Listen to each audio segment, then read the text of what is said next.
বন্ধুরা, যে ফুলটি আপনারা দেখছেন ভিডিওতে, এই ফুলটির নাম হচ্ছে নাকচাপা। তো অনেকেই নাকচাম্পা বা চাম্পা ফুল বলে থাকেন।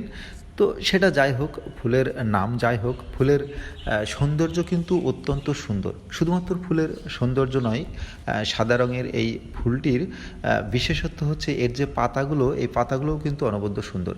আপনারা যারা ফুলকে ভালোবাসেন, বাড়িতে পাতাবাহার গাছ লাগান, তো শুধুমাত্র ফুল বাদে যদি পাতাবাহার গাছ হিসেবেও এই গাছটি লাগান, সেই ক্ষেত্রেও কিন্তু খুব সুন্দর দেখায়।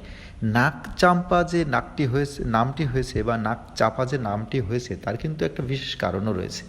এই যে গাছের যে লম্বা পাতাগুলো, এই পাতার গোড়ার অংশ অর্থাৎ গোড়া থেকে অর্ধেকের বেশি অংশ চিকন থাকে এবং শেষের যে অংশটা অর্থাৎ পাতার অগ্রভাগের যে অংশটা, সেটা মানুষের নাকের মতো চওড়া থাকে। তো সেই কারণেই এই ফুলের নাম হয়েছে নাকচাপা। তো আরও একটা কারণ থাকতে পারে, সেটা হচ্ছে এই যে পাতাগুলো দেখছেন, এই পাতাগুলো কিন্তু সাপের ফণার মতো আছে, অর্থাৎ গোড়ার বৃন্তের দিক থেকে মাঝামাঝি বেশি সময় চিকন এবং তারপরে সাপের ফণার মতো অনবদ্য সুন্দর দেখায়। তো সব মিলিয়ে পাতা ফুল সব মিলিয়ে কিন্তু ফুলটা অত্যন্ত সুন্দর। এই ফুলের একটা বিশেষ গুণ রয়েছে, সেটা হচ্ছে 4 ঋতু অর্থাৎ গ্রীষ্ম, বর্ষা, শরৎ, হেমন্ত, এই 4 ঋতুতে প্রচুর পরিমাণে ফুল দেয় এই গাছে। এবং শুধুমাত্র শীত ঋতুতে একটু কম ফুল দেয়, তবে ফুল কিন্তু দেয়।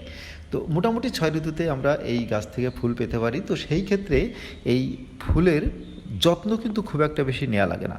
অর্থাৎ একবার ফুল গাছটা লাগালে এই গাছে আপনি খুব সুন্দরভাবে সারা বছর ফুল পাবেন।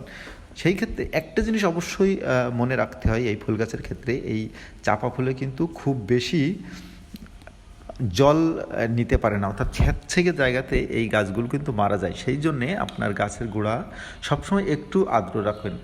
এবং এই ফুল গাছ প্রচুর পরিমাণে রৌদ্রেও যদি আপনি রাখেন, অর্থাৎ একেবারে সারাদিনেও কোথাও ছায়া পড়ে না সেরকম জায়গাতেও যদি রাখেন, তো সেই ক্ষেত্রে কিন্তু আপনি প্রচুর পরিমাণে ফুল পাবেন এবং গাছের পরে কোনো প্রভাব পড়বে না।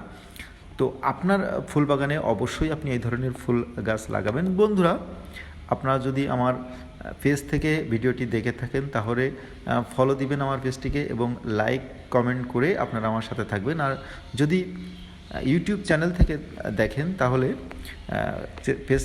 চ্যানেলটিকে সাবস্ক্রাইব করবেন এবং সাবস্ক্রাইব করে আপনারা আমার সাথে থাকবেন। এতক্ষণ আমার সাথে থাকার জন্যে আপনাদেরকে অসংখ্য অসংখ্য ধন্যবাদ।